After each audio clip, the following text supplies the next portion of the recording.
माता भगवान की जय।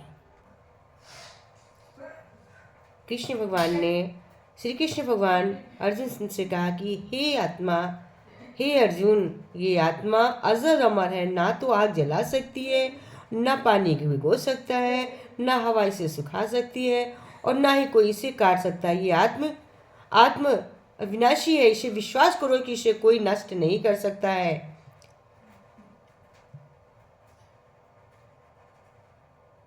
और हे कृष्ण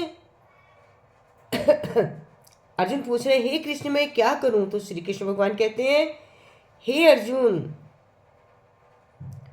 सभी समस्याओं को त्याग कर अर्थात सभी माया मोह से मुक्त होकर शरण से में आ जाओ। मैं ही तुम्हें पापों से मुक्त दिला सकता हूँ, इसलिए शोक मत कर और मेरी शरण में आ जा अर्जुन। अर्जुन भगवान कहते हैं शिक्षक भगवान कहते हैं हे अर्जुन, जो मनुष्य कर्म फल की इच्छा किए हुए कर्म करता है तथा दायित्व मानकर सत्कर्म करता है, वही मनुष्य योगी है। जो सत्कर्म नहीं करता वो संत कहलाने के योग्य नहीं है। श्री भगवान बोले इस बुद्धि योग की सकाम का अत्यंत निष्कष्ट, इसलिए हे अर्जुन तू बुद्धि की शरण लो, फल की कामना मत करने वाले कृपण बनो।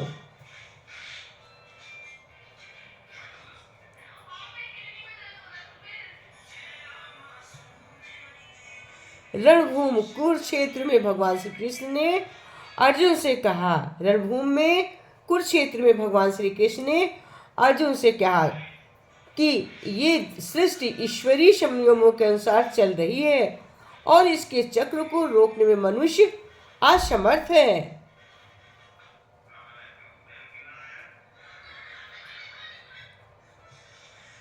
भगवान कृष्ण ने अर्जुन से कहा हे कौतिय, सभी दुखों को कारण चिंता है और ऐसा जानने वाला निश्चित रूप से चिंता तो रहित होकर सुखी शांत और सभी इच्छाओं से मुक्त हो जाता है। भगवान कहते हैं हर कार्य के पीछे एक कारण होता है। जिस प्रकार आभूषण का कारण स्वर्ण है, घड़े का कारण मिट्टी है, उसी प्रकार इस सृष्टि का कारण वो परम ब्रह्म ईश्वर ही है। तभी तो भगवान कहते हैं दुनिया के सारे खेल खेल लेना, पर भूल कर किसी की भावनाओं से मत खेलना, क्योंकि ये वो गुनाह है जो मैं कभी माफ नहीं करता हूँ। हद से ज़्यादा सीधा होना भी ठीक नहीं है, क्योंकि जंगल में सबसे सीधे पेड़ को पहले काटा जाता है और टेढ़े मेढ़े पेड़ को बाद में काटा जाता है। कुछ लोग दिखावे के लिए अच्छे बनते हैं, मगर वे लोग ये भूल जाते हैं कि ईश्वर उन्हें बाहर से नहीं भीतर से जानता है। जिस प्रकार सांप, केचुली और गिरगिट अपना रंग बदलना कभी नहीं छोड़ता, ठीक उसी प्रकार छल कपट से भरा व्यक्ति अपना स्वभाव कभी नहीं छोड़ता, उसके शब्द कितने ही मीठे हों। जिंदगी में कुछ भी होता है अच्छे के लिए होता, हमेशा याद रखो। बुरा वक्त इसलिए आता है हम अच्छे वक्त की कीमत जान सकें। लोग इसलिए बदल जाते हैं ताकि हम उनकी असली चेहरा पहचान सकें, क्या थे और क्या हम उनको क्या समझ रहे थे। जीवन में जो भी करो पूर्ण समर्पण के साथ करो। प्रेम करो तो मीरा की तरह करो, प्रतीक्षा करो तो शबरी की तरह करो, भक्ति करो तो हनुमान की तरह करो, और अगर शिष्य बनो तो अर्जुन की तरह बनो।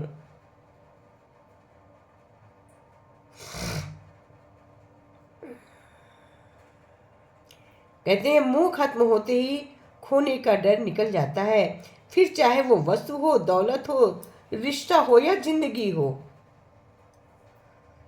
जीवन में कौन आता है ये जरूरी नहीं है, आखिर एक कौन साथ देता है, बस जरूरी तो यही है। बहुत विनम्रता चाहिए रिश्तों को निभाने के लिए। छल कपट तो सिर्फ महाभारत रची जाती है।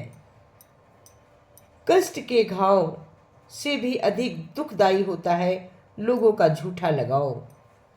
दूसरों को रुलाकर हासिल की हुई चीज रोकर खोनी पड़ती है। किसी के साथ गलत करके अपनी बुरी अपनी बारी बुरे समय का इंतजार जरूर करो कि तुम्हारी भी बारी आएगी, क्योंकि समय के पास हर किसी के कर्मों का हिसाब रहता है। जो हम दूसरों को देते हैं वही हमें वापस मिलता है, फिर चाहे सम्मान दे या अपमान दे, समय कभी एक जैसा नहीं रहता। हमें भी रोना पड़ता है जो बेवजह दूसरों को रुलाते हैं। गीता में बिल्कुल सफा लिखा है कि मूर्खों को कभी भी भूलकर भी ज्ञान नहीं देना चाहिए, वे उनके लिए विष के समान हो जाता है। जो लोग दूसरों को बर्बाद करने की सोचते हैं वो अपने को बर्बाद कर देते हैं, अंधे हो जाते हैं कि खुद कब बर्बाद हो जाए इसका उनको पता भी नहीं चलता है। जब जब सत्य की असत्य से लड़ाई होगी, सत्य अकेला ही खड़ा होगा, क्योंकि असत्य के साथ मूर्खों की भीड़ होगी। फिर भी सत्य के सामने सत्य की ही सदैव विजय ही होगी। सौभाग्यशाली होते हैं वे लोग जिन्हें समय और समझ एक साथ मिलती है, क्योंकि अक्सर समय पर समझ नहीं आती है और जब समझ आती है तो समय हाथ से निकल जाता है।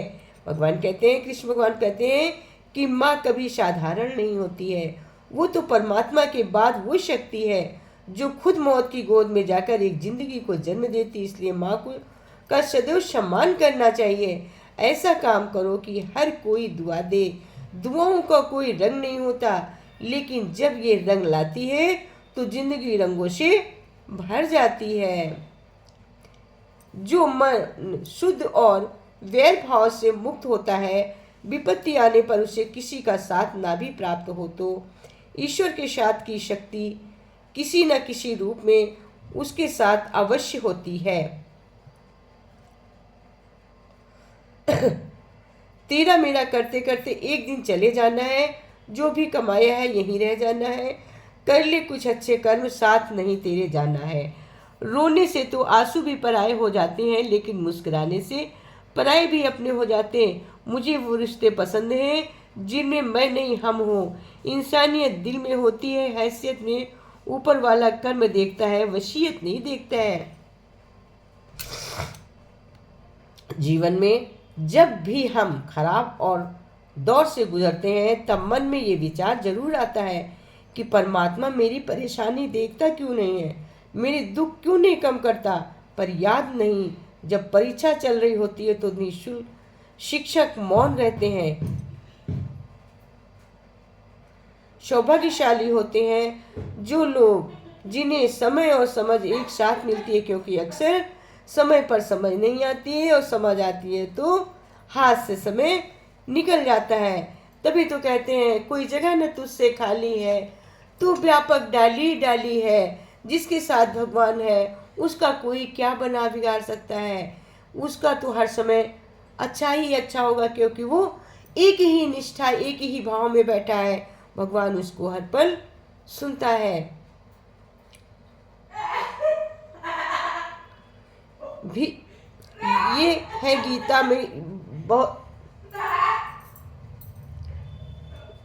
में कहा है भीष्म पितामह से। भीष्म पिता ने श्री कृष्ण जी से ये पूछा, छल से पतला क्या है, भूमि से भारी कौन है, अग्नि से तेज कौन है और काजल से काला कौन है। कृष्ण जी ने मनमोहिनी मुस्कान के साथ उत्तर दिया, पितामह, जल से पतला ज्ञान है, भूमि से भारी पाप है, क्रोध अग्नि से तेज है और कलंक काजल से भी काला है।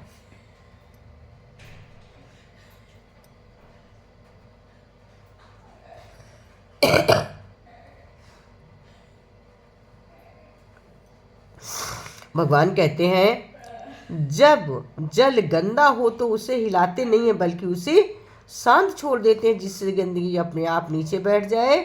उसी प्रकार जीवन में परेशानी आने पर बेचैन होने की बजाय शांत होकर हमें विचार करना चाहिए। गीता में यही बार बार भगवान ने उपदेश दिया है। और क्या बोला है कि परिवार में यदि एक सदस्य भी भगवान की भक्ति से जुड़ जाए तो उसका सकारात्मक असर उसके संपूर्ण परिवार पर होता है। तो कहते हैं भगवान ने बार बार यही उपदेश दिया है, तो हमें प्रभु का स्मरण हमेशा करना चाहिए। यही कृष्ण की हर जगह वाणी है। क्रोध आने पर चिल्लाने के लिए ताकत नहीं चाहिए, मगर क्रोध आने पर चुप रहने के लिए खूब ताकत चाहिए। अहंकार से तीनों गए, धन वैभव और वंश। यकीन न आए तो देख लो रावण कौरव कंस। कहते जब अहंकार आता है तो तीन चीजें बिल्कुल नष्ट हो, धन वैभव और वंश। यकीन अगर नहीं है तो आप सभी जानते हैं रावण की स्थिति, कौरव की स्थिति और कंस की स्थिति। आप उनके प्रमाण देख लीजिए कि अहंकार क्या करता है, अहंकार की क्या स्थिति होती है। कहते हैं भगवान कहते हैं पुराने गंदे वस्त्र उतार कर नए वस्त्र पहनते समय एक छोटा बालक रोता है, किंतु माँ उसके रोने की परवाह किए बिना वो वस्त्र बदलती है, क्योंकि वो जानती है कि उसके बालक के लिए क्या उचित है। उसी प्रकार भगवान अपने भक्त की इच्छा की परवाह किए बिना उसे सफलता और निसफलता देता है, कि वो जानता है कि उसके भक्त के लिए क्या उपयोगी है। क्यों रोते हो मन का न होने पर, जो लिखा है वो होकर रहेगा। एक रास्ता बंद करने से पहले भगवान 10 रास्ते खोल देते हैं। गर्मी के मौसम पे पत्ते सूखने के बाद भी पंछी घोंसला नहीं छोड़ते, क्योंकि वे भी जानते हैं कि फिर से बरसात आएगी और पेड़ पर नए पत्ते लगेंगे। जो हुआ उसे भूलकर नई शुरुआत करो और याद रखो उसकी जिसका कोई नहीं होता है, उसका सदैव सदैव कौन होता है? भगवान होता है। ऐसे एक पीपल के पेड़ पर तोते ने घोंसला बनाया, उस पे वो रहता था और उसी पे जन्मा था, और तोते उड़ के चले गए, लेकिन एक तोते ने उसको नहीं छोड़ा। अब कुछ समय बाद वो पीपल का पेड़ सूख गया। जब पीपल का पेड़ सूख गया तो इंद्र भगवान को बड़ी दया आई कि अब पीपल का पेड़ बिल्कुल सूख गया, ये तोता इसी पे रह रहा है, अब ये तोता भी सूखने लगा है, मर जाएगा। पेड़ तो सूख ही गया, तोता भी मर जाएगा। तो इंद्र भगवान उसके पास गए और बोले कि हे तोते, तू दूसरे पेड़ पर क्यों नहीं चला जाता है? न इसमें तेरे को फल फूल मिलते हैं, न पत्ते हरे हैं, पेड़ सूख गया, अब तू भी सूखा जा रहा है, तू दूसरे पेड़। उसने कहा नहीं, ये पेड़ मुझे बहुत प्रिय। बोला क्यों? बोला ये मेरा मित्र है, मैं इस पे जन्मा, बड़ा पला हुआ, इसके फल फूल खाए, अब मैं कहाँ जाकर रहूं? मैं इसका साथ नहीं छोड़ सकता। भगवान ने कहा तुम भी सूख जाओगे। बोला जब मेरा पेड़ सूख गया, मेरा घर सूख गया, तो मैं भी सूख जाऊंगा, कोई बात नहीं। तो भगवान को बहुत दया आई। भगवान ने कहा हे तोते, तू मेरे से एक वरदान मांग ले। तोते ने कहा प्रभु, अगर आपको हमें वरदान ही देना है तो आप हमें ऐसा वरदान दे दीजिए, एक ही देना है तो एक वरदान दे दीजिए कि मेरा पेड़ दोबारा से हरा भरा हो जाए। भगवान ने कहा यो मस्त। भगवान कह के चले गए, उसका पेड़ फिर हरा भरा हो गया, तोता उसमें खूब आराम से रहने लगा। तो कहते हैं भगवान को मालूम है उन्हें क्या देना। भगवान ने तत्काल तोते को देखा कि अभी तोता भी सूख जाएगा, आए उसको समझाया, क्योंकि कर्मों का फल सबका होता है, पर उनको दया आई, उन्होंने काटा कि इसे क्या जरूरी है, अब ये मर जाएगा। तो तत्काल पेड़ हरा हो गया और तोता संपन्नता से उस पर रहने लगा।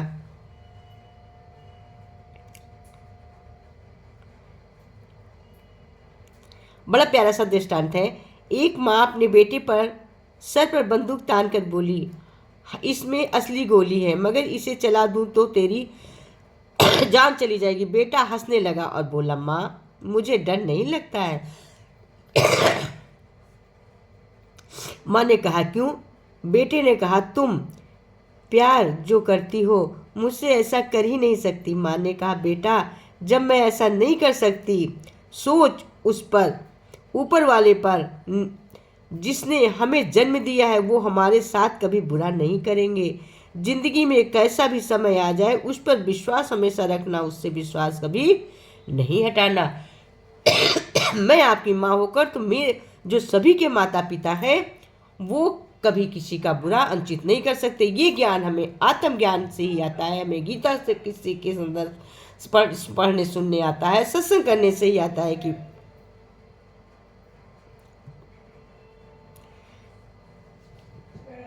कहते हैं परमात्मा पे भरोसा बहुत बड़ी चीज़ है। एक चिड़िया ने शिकायत की कि हे मेरे परमात्मा, बड़ी मुश्किल में मैंने घोंसला बनाया, आपने तूफान भेज दिया और मेरा घर उजड़ गया। तो आवाज आई, तेरे घोंसले में सांप आया था, तुझे खाने के लिए, इसलिए तूफान भेजा ताकि तू जग जा, उड़ सक और तुम्हारी जान सुरक्षित रहे। हमारी जिंदगी में कितनी मुश्किलें आती हैं, हमको पता भी नहीं चलता कि हमारा परमात्मा हमें किस तरह परेशानी से बचाता है। अगर तुम्हें लगता है कि परमात्मा तुम्हें कष्ट से के पास ले आए हैं तो भरोसा रखो, विश्वास करो कि वे तुम्हें आराम की तरफ भी ले जाएंगे। अर्जुन से श्री कृष्ण जी भगवान जी बोले, केशव, जब मृत्यु सभी की होनी है तो हम सत्संग भजन सेवा सिमरन क्यों करें? जो इंसान मौज मस्ती करता है मृत्यु तो उसकी भी होगी। उस पर भगवान जी ने श्री कृष्ण जी ने बड़ा प्यारा उत्तर दिया। श्री कृष्ण जी ने कहा, हे पार्थ, बिल्ली जब चूहे को पकड़ती है तो दांतों से पकड़कर उसे मार कर खा जाती है, लेकिन उन्हीं दांतों से जब अपने बच्चे को पकड़ती है तो उसे मारती नहीं है, बहुत ही नाजुक तरीके से एक जगह से दूसरी जगह पहुंचा देती है। दांत भी वही है, मुंह भी वही है, पर परिणाम अलग अलग है। ठीक उसी प्रकार मृत्यु भी सभी की होगी, पर धाम में और दूसरा 84 के चक्कर में।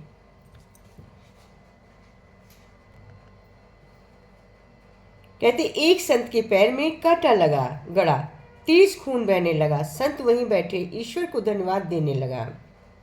शिष्य ने कहा, आखिर इस बात पर धन्यवाद कैसा?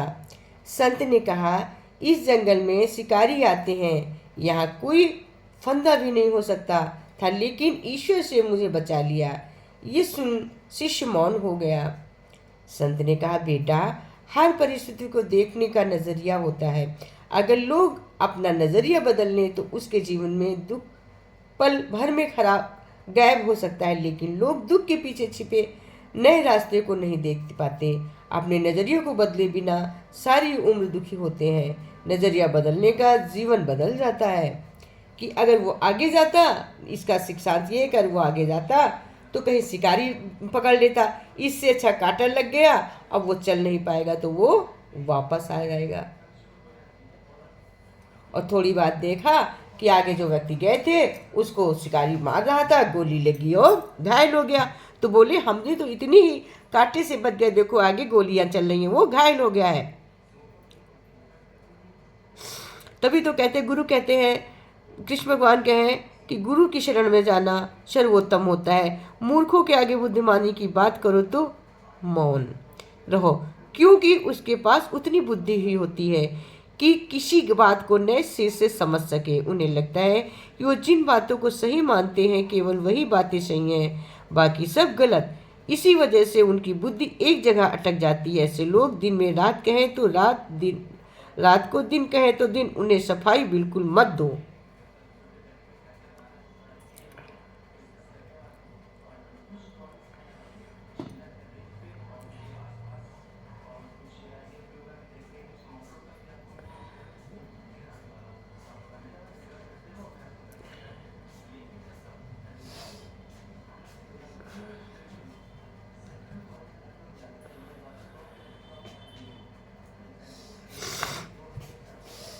भगवान कहते हैं कि कर्म की कहानी बहुत लंबी होती, परेशानी आए तो ईमानदार रहें, धन आ जाए तो सरल रहें, अधिकार मिलने पर विनम्र रहें और क्रोध आने पर शांत रहें।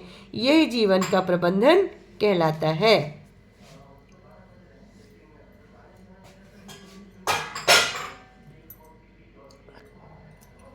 उकना मेरी सांसों में नाम अपना लिखा देना, कना मेरी सांसों में नाम अपना लिखा देना, कना मेरी सांसों में नाम अपना लिखा देना।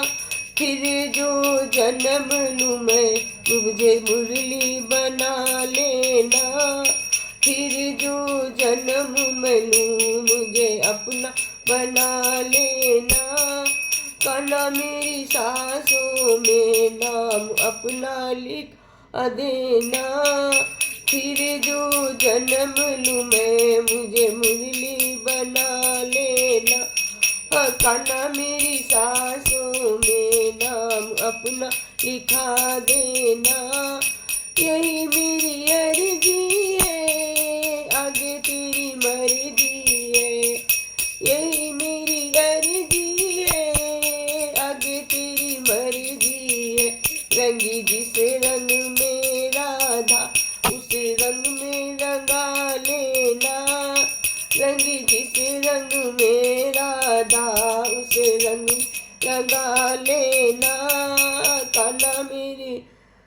सांसों में नाम अपना लिखा देना, कान्हा मेरी सांसों में नाम अपना लिखा देना। फिर जो जन्म मैंने मुझे मुरली बना लेना, फिर जो जन्म मैंने मुझे मुरली आ लेना। ओ मैंने तुझे पलकों के पल्ले में झुलाया है, मैंने तुम्हें पलकों के पल्ले में झुलाया है। ओ सांवरे मुझे अपने हाथों में झुला लेना, ओ सांवरे मुझे अपने हाथों में झुला लेना। कान्हा मेरी सांसों में नाम अपना लिखा देना, ओ कान्हा मेरी सांसों में अपना लिखा देना। दिखे तस्वीर मेरी कान्हा मेरी अखियों में, दिखे तस्वीर तेरी कान्हा मेरी अखियों में, दिखे तस्वीर तेरी मेरी अखियों में। मुझे मेरी अखियों के तानों से बचा लेना, मुझे मेरी के तानों से मुझको बचा लेना। कान्हा मेरी सांसों में हम अपना लिखा देना, कान्हा मेरी सांसों में नाम अपना लिखा देना। मेरी सांसों में नाम अपना लिखा देना, फिर जो मुझे अपना बना लेना। जन्मों की ये तृष्णा ऐसे नहीं मिटेगी कृष्णा, जन्मों की ये तृष्णा ऐसे नहीं मिटेगी कृष्णा। प्रेम से निहार मुझको अंधेरे से लगा देना, प्रेम से निहार मुझको अंधेरे से लगा लेना। ओ कान्हा मेरी सांसों में ना अपना लिखा देना, कान्हा मेरी सांसों में कान अपना लिखा देना। रे फिर जो जन्म लूँ मैं मुझे मुरली लेना, फिर जो जन्म मैं लूँ मुझे मुरली ना लेना। कान्हा मेरी सांसों में नाम अपना बना लेना। हरि ओम तस्सत, हरि ओम तस्सत, हरि ओम तस्सत।